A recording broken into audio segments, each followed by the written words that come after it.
listening to the Discovery Pod, a podcast dedicated to conversations with leaders in the social profit sector. Discover the origin stories of CEOs, founders, and other senior leaders and learn from them so you can accomplish what is most important. Now, on with the show with your host, Douglas Nelson.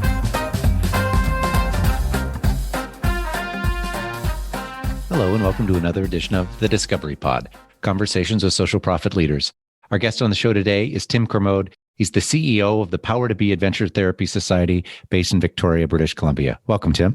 Welcome. Hi, Douglas. Thanks for having me. Really appreciate it. It's great to have you on the show. When we often ask colleagues and clients, who is it you'd want to hear on the podcast? Who would be a good guest? And your name has come up from 3 or 4 different people. And so I'm really pleased to have you here today to share your learning and your experience. I think you're an example of an organization that is doing really well in the sector and doing really well for the sector. Knock on wood, I hope it continues. Well, let's see how this interview goes. Okay. I like your chances. Sounds good. So for those who don't know, tell us a little bit about what Power to Be is. Yeah, so Power to Be is a registered charity based in Victoria. We've been in operation now for just over 22 years. And we provide adventure-based, nature-based activities for vulnerable populations, both young, old, and call it middle age. That being said, our focus is generally children, youth, and families. And we try to sort of really use our programs as we exist to really kind of inspire what's possible and use nature as our vehicle to participate in, to see what's possible in our lives and to inspire others to think beyond their barriers and be great citizens in our community. That's great. And as you started, when you look back at starting this 22 years ago, how has it grown? How has the community changed, and how has the support you need to provide changed? Yeah, it's interesting. I'll speak on it from maybe 2 angles. One is, I think, first of all, what's changed is the rights for people with disabilities. It's not great. It's not perfect, but it's getting better. So back in the day when we first started out, it was only 10 years prior to that, I was working in a group home, or I should say a hospital setting, that was very much sort of a caged room with 30 people, walking around kind of in circles without very little support to support their life. And so the healthy lifestyle or the healthy living that was promoted for people with disabilities was very much isolated in these residential facilities. I think we've come a long way in ensuring that individuals with disabilities have the opportunity to live a more viable lifestyle and be more, included in their community. So I think inclusion has come a long, long way in a very short period of time. It's only, I look at this, it's like 36 years. It's that doesn't seem like a long time. And so I think first of all, we've come a long way there. Still lots of work to be done. Secondly, I think, when we first started out, I think the outdoors and nature has always been a powerful vehicle for myself and many for others who I think participate in the outdoors, whether it's adventure activities, et cetera. And so I think that has always been something that's driven me as a human being and helped driven my leadership skills. That's where I do my best thinking. And I would argue that many of our staff and the people that relate to our organization feel the same way. It started really based on, not knowing where it would go, based on my own personal experience. I was a child and youth care worker at the time, working at a hospital here for children, as well as I was working in a community group home for young adults living with brain injuries. I was very passionate about the outdoors. I was just coming out of university and trying to figure out where life was going to go for me. And in that time at work, I would say I grew up in a household where my dad was a doctor and my mom was a physiotherapist. So I'd say they had a huge influence on me about the importance of giving back.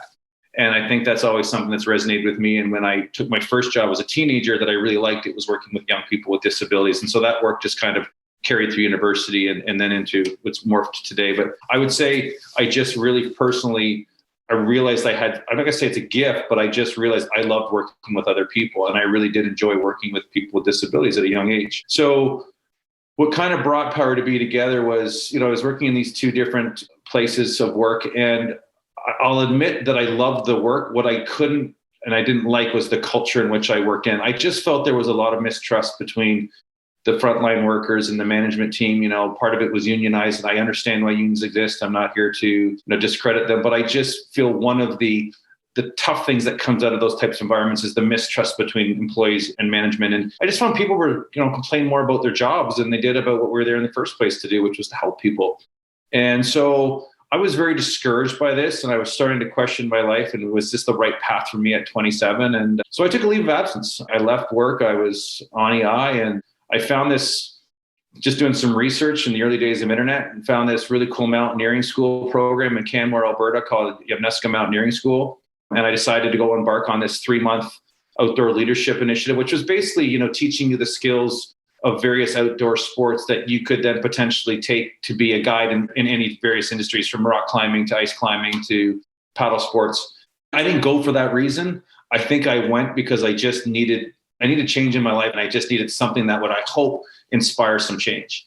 And there was a group of 12 of us. We embarked on a variety of initiatives together in the outdoors. And I think the catalyst was one day we were climbing up in the Kootenays, and we had sort of come to this beautiful hut where we were staying the night. And the team, went on to sort of, I'm going to climb a peak. And I had asked my guide if I could just stay behind for the day. And I wanted a day just to reflect. I was sitting on top of this beautiful glacier, and it was just like, it was quiet as can be, it was just silence, and beauty was, something, I still resonate to this day. And it was there on that moment where I just had this kind of aha moment, like how cool would it be to, bring this type of experience to the types of populations of people that I was really inspired working with.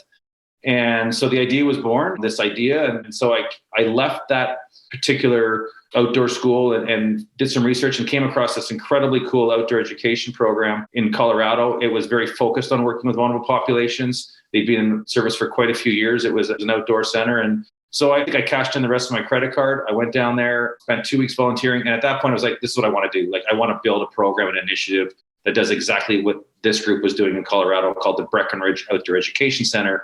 I wanted to do the same thing in Victoria, or on the island where I was living at the time. I was on EI when I came back, and through EI, I was able to apply for a sort of start your own business initiative. I don't have the business plan, and I could guarantee it's very different to what it is today. I probably didn't even think I'd be sitting in this chair talking to you, to be perfectly honest. And anyway, the whole idea was I was funded to provide some funding for myself to get this thing off the ground. And from there, I read one book called Good to Great. I think some of the business cases in there probably are not so good as far as the corporate brands. But really what resonated with me is I just wanted to surround myself with really smart people, and people that knew, were better than me, smarter than me, and knew where my strengths were. And I think that philosophy, took us to where we are today. Our first gig that we did, I would say our first experience was we got an opportunity to work with BC Children's Hospital with their oncology unit, really helping kids from across British Columbia who were recovering from cancer, really go on a kayaking expedition out in the Broken Islands. And that was really our first taste of our services. And after that trip, I was like, we're really on to something here. And it was sort of this feeling like, this could really go somewhere. And, so here we are. I'm now just going to jump 23 years. And, we're about a $4 million a year privately sector funded organization. We serve about 1,400 participants a year. That's obviously pre-COVID. We have, I think, 44 full-time employees and about 300 volunteers in our organization. So we've really evolved, and we serve a multiple of populations living with various barriers, from children living with autism to, I'm going to call it more hidden barriers like mental health that maybe you don't see. Obviously physical barriers, as in physical disabilities, and children and adults living with Down syndrome would be an example of a variety of different user groups in our organization. They're quite often done in partnership. So the idea is we want to bring value back to the community. We want to bring value, these nature-based activities, to these organizations that maybe have not had funding to do that themselves. And we say, well, this is what we're really good at, and we'll come and add value to your organization, to the people that you work with. So it's quite often done in collaborative partnerships. And that's sort of what's got us here today. And that's a bit of the story. Well, it's a great story. I imagine sitting on the top of that glacier and that silence except for the wind, and thinking, yeah, I figured out what I want to do. Pretty powerful. I think that's what a lot of people are looking for, particularly during this COVID time. Yeah, it's interesting, Douglas. I'd say, I think the one thing I'll say, I think we have a variety of values we live by, obviously, in what and how we operate as an organization. But the big one for me is gratitude. Like I really, every day, I'm so thankful that I really get to go to work and do what I love to do. I know there's a lot of people in the world that don't have that. And there's always this ongoing gratitude to be in the seat that I sit in, and the opportunities that I have, in front of me and behind me and for the organization have been nothing but truly a grateful experience. And the amount of funders and staff and volunteers over the years and for the future that have supported us have come with open hearts. And it's just a really nice place to be. There's no doubt about it. It's interesting you say that. Many, if not all, of the really great leaders in the sector that I've had the privilege to meet and talk to, they all say, I get to do this work. That this isn't, I don't have to go to work on Monday. I get to go to work on Monday. Absolutely. And it really does make the sector somewhat different than a lot of private sector jobs, probably not not all of them. It's funny. I can't even distinguish between Monday and Friday. Like every day there's something like, I think, I don't even know if I do it Monday to Friday. For me, it's like there's work on Saturday, Sunday. Sometimes it's just ingrained in my life, and that's what I think what creates the quality of life. It's just part of something greater, more purposeful than, that happens to something every day. That's just something new, something different, something inspiring, Yeah. And I want to just take you, so you're at the top of the glacier, you skip ahead to leading the experience at the Broken Islands with the kids from the BC Children's Hospital. And you're an organization, you've got people, you've got a finance committee, you've got books. At what point in this process of building this organization did it feel real? Like, did it feel like, oh, I'm not just doing what I love doing, I'm leading this organization? Yeah, that's a good question. I would say that, first of all, I'm reminded of this because I like to believe, established some very long-term relationships with staff who are no longer with the organization, who are with us in our infancy stages. And I think where I'm reminded the most about that question is I'm reminded by the conversations and the run-ins I have with past staff. So many individuals are sort of like, I can't believe where you've gotten where you are today, or, how great it is. Because I'm someone that I'm not a reflective person, like that, call it a weakness, call it a strength, whatever. I'm very much driven by what's ahead of me. And so trying to find more time to reflect. So I think when I realized, about the work that I do and the love of it and the opportunities that I have are constantly reminded to me for where we were and where we've come, because I don't think about it often, but it's my staff and the relationships in which I have in the community that remind me of that, I think help answer that question. Otherwise, I really don't think about it, to be perfectly honest. That's in the number of founders that I speak to, part of this Discovery Pod series. A lot of the founders are just like that. There's no business plan. There's no strat plan at the beginning. You just start, put your head down and do what needs to be done or what you love to do. And then you find yourself in a place where that complexity is unavoidable. And then you just figure it out and keep going from there. Well, and I think to your point, and then you start actually, it stops just being ideas off the top of your mind. You actually be like, okay, we have to actually start putting systems and structures in place. And, so we have our strategic plan, we have our business plans, we set very clear goals and criteria that we measure and monitor and change and pivot when we need to. And I think that does speak to success. I think maybe to add value to what you just said, I think there's this sort of shift where you realize, and I appreciate using the word social profit at the beginning, calling this a social profit business, because I actually think these organizations, the sector you need to make money to do the work that you need to do. And non-for-profit, I think, instantly just discredits organizations for the work that they're doing. It's almost like, you're rewarded for doing more with less, when it's almost impossible to do that. Like, yes, we have to be innovative and creative, but we also need overhead and we also need to take risks in the work that we do. And quite often, that word doesn't look at where social profit, like any business, it's about taking healthy risk. It's about investing in your people. It's about investing in your overhead to be an effective organization, not an efficient organization. And to me, that shift in that business mind, I would say, was when I really got it. And I was like, we're a business and we need to be a business, and we're going to be a business to do good. And that's where we need to go moving forward, and hopefully bring people along and educate and inspire some minds in the sector of philanthropy to change and be different, and make it less about paper and burning paper, but free up the time for these wonderful people to go and deliver the results that they're super capable of. I really enjoyed your description there of why we shouldn't use nonprofit or not-for-profit. And I do think that social profit is an appropriate way to describe what the work of the entire sector, and encourage people to use it. So let's both take that as our side missions out of this conversation. In that messy middle, as you're growing and it's becoming real, were there individuals, were there mentors that you worked with that helped figure out the way forward? Yeah, I would say people would probably say that I probably over-collaborate times. It's sort of both a strength and a bit of a crutch, but this organization has been built on the advice and the support of many, many people and many mentors over the years that either are no longer with me or still in some space where we've lost contact due to, family reasons, et cetera. But yeah, I've been very blessed and super fortunate to have worked with some incredibly gifted people over the years that have really, advised and helped me think differently, critically, and really ask me hard questions that make me think the way I feel I need to think in the work in which we do. So yeah, it's been built on the back of many advisors. And I like to say I'm a reader. I mean, my wife would joke with me, and it's true. She reads a book in 2 days. It takes me 6 months to read a book, but there are some books I've read over the years. It's just sort of these little ones I get that just But when I get it, I just sink my teeth into like, there's a book about deep work and finding that time for that critical strategic thinking, for example, has been a real blessing to me. And it's always come, ironically enough, it always comes, it seems, at the right time. When I mean by the right time, I'm not expecting it, but something's going on in the organization or myself that all of a sudden this magical moment happens, either a piece of advice or a book lands in front of me that speaks to the exact issue that I'm dealing with at the time.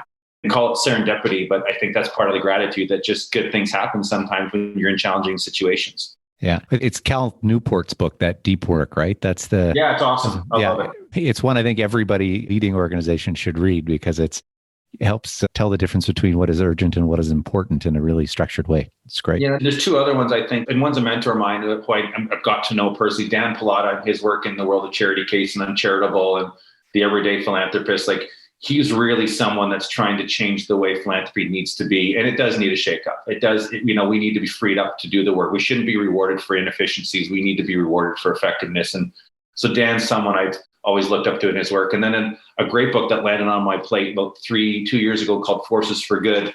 And it's written by Leslie Crutchfield and Heather Grant. And it's just all about that next century of what the sector needs to look like and how you measure success and how you actually frame your performance measurements. And it's all about the idea that, like, good organizations, the more they share, the more they're going to move forward. And so, in our world, and I think it's in the business sector, you sometimes operate in silos. You're very protective about what you do. You're protective about your magic sauce. You're protective of your funders. And I'm just a big believer that if you get to that place, you will not survive the long term. I think the more we share our resources with others to help us all scale up effectively, we will be a much stronger sector and will actually start to achieve real change that currently I don't think exists because these interferences get in the way. What are those interferences that get in the way? The interferences for me would be, I think, so one, right off the dot, I think the questions that get asked around charity. So the first question that always comes is, how much money you have in overhead? And I understand that question. I think it's an important question, but it's not the first question. I think the first question should be, tell me about the impact you make in your community. Tell me about how you got started. Tell me, your biggest challenges. Overhead, we're quite often rewarded as a charity to kind of have, low overhead. But low overhead to me means a very inefficient organization. It could be high turnover rates because you're not paying your employees, in the appropriate way. So I think the interference is some of the questions that are getting asked in the state of priority. And I think overhead's important, but it's not the most important thing. So that would be one. I think that grant making in today's world is a lot of paper. It's a lot of work to sometimes receive a grant. It requires sometimes 10 to 20 hours, if not more, of people's time, particularly if you're applying for government funding. And how do you remove some of that red tape to still get the results that you need, but get the money out the door quicker? It's like trust-based philanthropy. I just think the more you trust and get money out the door, the more effective we're going to be. But we use all of this paperwork to collect all this information because of the mistrust the trust that we're trying to achieve. But the paperwork route isn't the way to do things. And I just think there's other ways to simplify, like moving forward. So there's another one around interference. And I think the other one I just mentioned is this sector, you need to pay people really well for the work that they do. And don't get me wrong, it's never going to be perfect. And I think we all have, we could all say that we're worth more than we're paid. And I would totally probably agree with that. Sorry, not all, but I would say in our sector and probably in some people in the business sector too. But the reality is, I just think people deserve a livelihood, an appropriate livelihood in this sector where, their time and their talent matter most. And this idea that, we work 10 hours more to be paid 10 hours less than I've heard that quote, I think is wrong. And I think, any entrepreneur needs to work really hard at the work that they do, and you will not be rewarded by finances. But at the end of the day, I think you need to earn a reasonable income that you can have a worthy life in the sense of financial security like anyone else. So those are some of the interferences that I see. And I would say also that I think in philanthropy, two last I would say is I say that there's good intention. So when people give, there's always a good intention. But sometimes those that give think they have the answers to the problem that these organizations, meaning they're giving only in the sense of, well, I'm going to give, but I'm also going to get involved and give you advice. And I actually think that you have to trust the leaders in those organizations. So I think you're investing in leadership and you're investing in people. And if you invest in leadership and people and back out of the way and let them go do their work, they're going to shine, which means taking risks.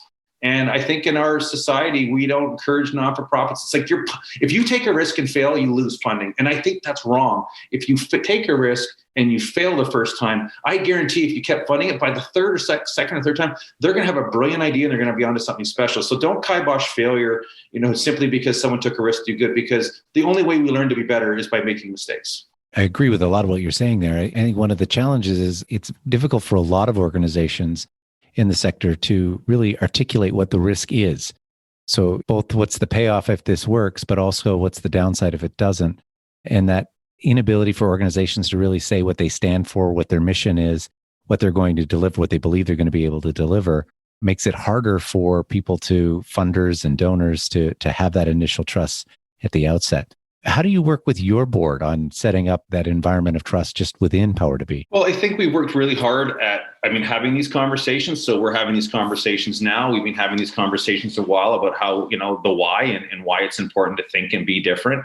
So that's one. I think that we do our very best to recruit board members that understand good governance and understand, the kind of idea that it's sort of nose in, fingers out, ask good questions, but really let the team do the work that needs to be done and trust that team in doing the work. And if you're looking for a more hands-on kind of board, really, then maybe it's more of a working board. It's a startup organization that requires a bit more of that talent. So I think part of that is just the recruitment, that's just kind of the culture that we try to instill. We haven't been perfect by any means, but we have a really great group of board of directors. And I think it's really important that any chair of the board has a very strong relationship with the CEO, and they're constantly in touch with each other and sharing information. And again, some of this stuff could just be for information. It's not for anything, but just to keep you up to date. So I think part of the governance for us is we try to be as transparent as we possibly can, even though it's not maybe, the board's decision to make. I just think in today's world and moving forward, the more transparent you are in the decisions you're making, people don't have to agree with the why. You just have to be able to explain the why.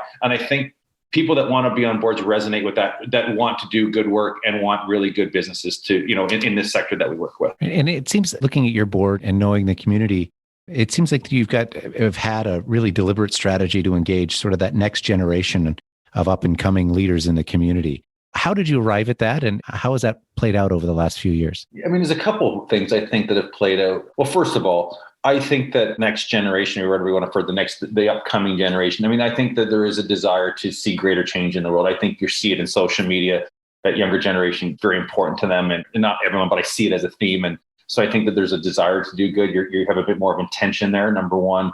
I think that we also, again, it's kind of word of mouth, right? Like I never asked for this, but I do know that, people like, hey, talking to someone and Tim, can you give them some time just to have a conversation? So I think part of it too is, I think it's really important to have an intention of sharing what you've learned. I'm not perfect by any means, but I make myself available to that next generation of leaders, and I'm happy to share ideas and take what you want with it. But I think being available to mentor and support and provide advice when asked, I think is really important. I think we've done a really good job of that. And not just me, we have other great people in our organization that are wonderful leaders that, share their resources and their talent with others. And I think, again, the more we go back to the sharing idea, the more we're going to attract that next generation. The other thing I would say is I've been very fortunate through my work. I now do some work in the philanthropy side, the giving back side. I support a private foundation in which I'm asked to, vet proposals and work with those leaders. And we've really kind of helped structure a foundation model that I think is different,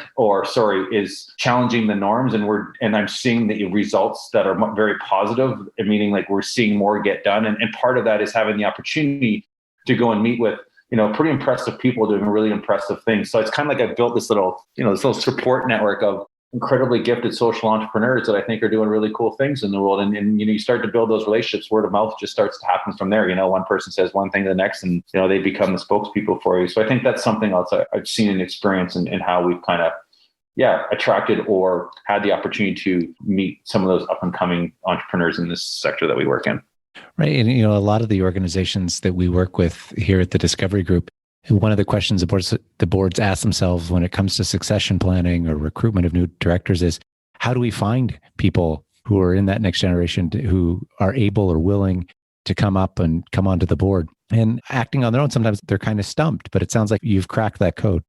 Well, I think a little bit, but funny you bring up succession and transition. So just to simply say, we're at that stage to look at what does the organization, so specifically the hit by the bus scenario. I think every board needs to address the hit by the bus scenario with their CEO. So if something happens to the CEO or someone in the critical of the leadership team, where is that intellectual property or the work being kept, so that if something gets lost, where is it in someone else's mind, or the institutional knowledge, where is that shared? So I believe, asking this 10 years ago, hit by the bus, we probably wouldn't be in such a great position. But I believe that the team that we have recruited is very, very capable of doing the work that's required without me here. And so when you can address the hit by the bus scenario, I think then you start asking yourself, what does succession look like? So I would say my job as the founder now, and that asked me this 5 years ago, I would have said it's not my job, but my job now is to work myself out of a job.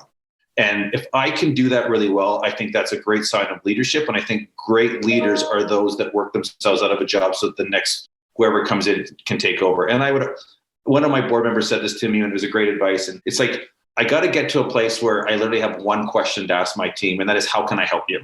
And when I can get to that place, and that's the culture that I'm literally just helping wherever I'm needed, that's a pretty good sign that, the founder syndrome's gone. I'm here to support wherever necessary. And this next generation or the next group of people are taken to the next level.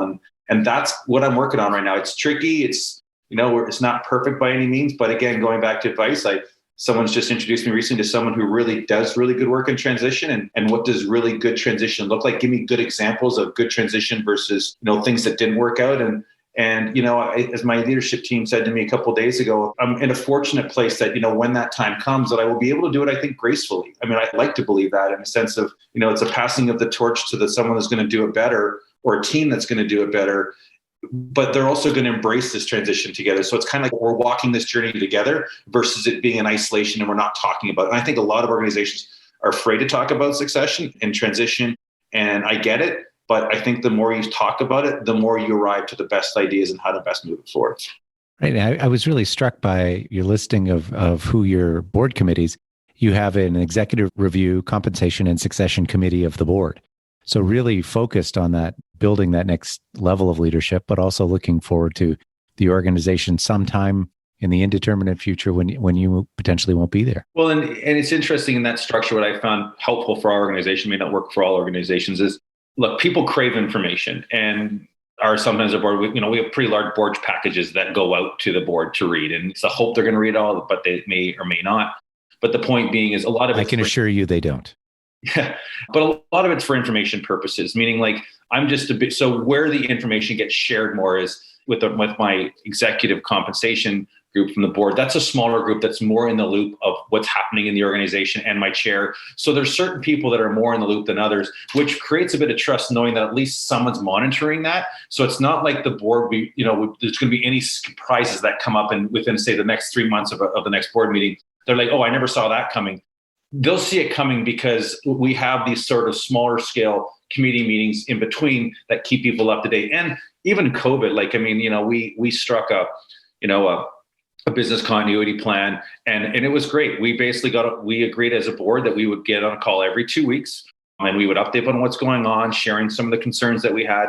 And again, they came when needed. And again, super useful that we decided to do that for a period of time because everybody was on the same page, or everyone was either not on the same page or asking questions that would support getting on the same page, but really ensuring, again, that the reputation and the integrity of the organization was getting through this, because that's where a board has to shine, is in these difficult times where strategic shifts might happen unanticipated. And so that was a pretty interesting and cool experience that we had, most recently with our board. Right. Well, and you brought up something that I wanted to make sure we touched on, which is a lot of the programs that you offer, the adaptive recreation, wilderness school, are pretty hands-on type programs, which are probably, if they're even possible to operate during the pandemic. How, as an organization, have you pivoted to support that group of people that you exist to serve in these crazy times? So first of all, as soon as this obviously started to really rear its ugly head per se, but I should say also there's been some blessings. I mean, for every good challenge, there's a good opportunity. So I'm kind of looking at the opportunities under the rocks while others are dealing with the threats to the organization. That's what we hire certain people to do. But I think the first thing is, we knew instantly, we didn't know instantly, but it became abundantly obvious that large scale fundraising events, which most organizations do rely as part of the income, was gone. And we lost $1 million of revenue overnight. So, how did we, first of all, address that need? So we came up with some very creative ways, to address and work with our funders over that period of time. And I was going back to trust-based philanthropy. And I say the sector as a whole, I saw a lot of corporations and foundations come to the front to really support and removed all of the barriers, realizing that money had to get into the community now. And I saw real impact there. And so I hope that continues. As far as our participants are concerned, what really was the struggle for us, and I think remains a struggle for both our participants and our team, is the isolation that took place. And it still does take place. I mean, there was isolation. Our programs are meant to be this space where people feel part of a community. And, because quite often in their own lives, they're isolated, at home, or they're isolated in schools, they're treated differently, et cetera. No matter how hard we try, there is this isolation factor that does take place. So that only was further emphasized by the fact that, we couldn't run our programs the way we did. So first of all, we created a lot more virtual programs, but a lot of outreach, like a lot of phone calls to families, a lot of just checking in and how are you doing? We did that with our funders too. Let's just phone them and ask and see how they're doing. And that really was one of the magical things that I think kept us connected, was just the phone calls and touching base with people. And it wasn't asking for anything. We simply were just asking how they were doing. So I thought that was pretty cool. The other thing I would say is we were looking at what was happening in the community. And so a few things that were happening, obviously food scarcity, as you probably imagine, was, as you probably saw firsthand, was quite evident. And how do you get food out to these vulnerable populations? And there was another organization called Backpack Buddies that we've done some work with over the years. And they provide, food and lunches for more vulnerable kids in schools. But realizing schools were even out, they have a huge demand, and they have a massive community that they're serving, both Vancouver and the island, and now actually even in some Indigenous communities up north. And we just said, hey, you guys are lacking vehicles and some staffing. We will pay our staff and provide our vehicles to help move some of the food and deliver some of the food on your behalf. So we became part of the food delivery business, to be perfectly honest with you. So we found ways to support communities and organizations that needed resources that we had, that we could provide and help them scale up during a significant time of need. So that worked really well. And then I would say the last thing is, I didn't mention it at all, but, going back to the vision of Power to Be and my experience in Colorado, was we wanted to build a center. And about 4 years ago, we received a piece of property, an old 9-hole golf course, from a lovely family here. It's a long-term lease that we have with them. And basically, we were given the opportunity to build like a center of excellence around inclusion and nature, and I'm going to call it social philanthropy, and how do we make the sector better? So it's not just a place of doing programs, but we want it to be a place that people come and we inspire some of the best thinking in the world to make the world a better place. And so we fortunately raised almost the $14 million just prior to COVID. So I would say that, and then we started the construction now. So there's this, even though we're going through some challenging times, there's this, we get to see the site being built, just that really, I think, end of the day inspires hope that we're going to get through this together, and we're going to have this place that people are going to come to. And I truly believe, when COVID is sort of somewhat in a new norm, I mean, you've seen it firsthand, people are getting outside more. And because of that, the parks are more full, which means less, I think, opportunities for vulnerable populations who might be susceptible, to a disease like COVID. So I hope this place also creates this safe and controlled environment where people can come from across British Columbia or whatever to enjoy a place in nature where they feel part of something, where their needs have been taken care of. And I think that COVID experience has created that kind of case for support for us that I hope we build on, and also support other community organizations that need a space like this to do the work they need to do. Absolutely. My final question is usually, what are you optimistic about as we move through this pandemic? You've given a great answer there. I'll ask you this. What have you been doing to look after yourself as a CEO, leader of team, holder of mission, driver of change? Yeah. How have you been looking after yourself during the pandemic? I have kind of 3 values that I live by. My value is my family. I'm very close to my extended family, as well as my own family, my wife. And I have a 2.5-year-old, almost 3. I can't believe how time flies. I value my health. I'm an avid mountain biker, among other things. And I would say I value sort of, when I say financial security, just, the opportunities to ensure that I can make sure that my family's taken care of. So my balance takes place within that. So I kind of have a pretty set routine. I'm up at 5 usually in the morning. I'll do my emails from like 5 to 7. That deep work time, that's my deep work time. I get more work done in those 2 hours than I probably do the rest of the day. because I'm undistracted. My daughter wakes up, take the dog for a walk, all that stuff, go to the office. And then usually if I get up early, get my work done, I'll treat myself to a mountain bike at around 3:00 before I get home. And I find that, and being home for dinner, which is really great about COVID, is I'm not traveling as much. And I don't plan on traveling as much, post-COVID. I think it's time to share those responsibilities with others. So, and you start seeing the impact of being around your family and that has on your life. So you start looking at life differently. So I think the way I've set my routine up has really helped me take care of myself. And I know that when I mountain bike, particularly I just love mountain bike. And I would say that, I go home, just relieving of stress for the most part. I don't stress out that much. And I would argue that Power to Be is largely being built on a lot of my mountain bike rides. Like the thoughts and the ideas that come to me when I'm riding just happen in this place where I'm, in the outdoors. So those are the things that I do to stay balanced. And I would argue, having good conversations with my wife and making sure that we're seeing where I can improve and be better. I'm not perfect by any means and never will be. But I think making sure I'm having those conversations and not forgetting the importance of the people in my life is important when I have all of these other things going on in my mind, which is, quite often inspiring thoughts and how to actually implement them. What a great idea. How are we going to do this? Well, Tim, thank you very much for sharing it. That's great advice to leaders and anyone in the social profit sector to really be aware of what is most important to them and then take action to live those values on a daily basis. So thank you for that. And thank you for being a guest on the Discovery Pod today. Yeah, my pleasure. And just, words of encouragement to you. I really appreciate those organizations and companies and businesses like you that are creating podcasts and an opportunity for, people in the social sector to have a voice, especially the leaders in this world that I think have just as much purpose and innovative ideas as the business sector. So thanks for bridging that gap. And I wish you all the best in your future podcasts. And I hope that you continue just to instill greater change in the world for leaders that I think, need it. And now's the time more than ever. So thank you. I appreciate that. Thanks, Tim. Thanks for joining us on this episode of the Discovery Pod. Be sure to tune in next week for another inspiring and informative conversation. Don't forget to visit our website, thediscoverygroup.ca, for more resources. If you like what you just listened to, please subscribe and tell a friend about it. Until next time, keep working to make your organization exceptional.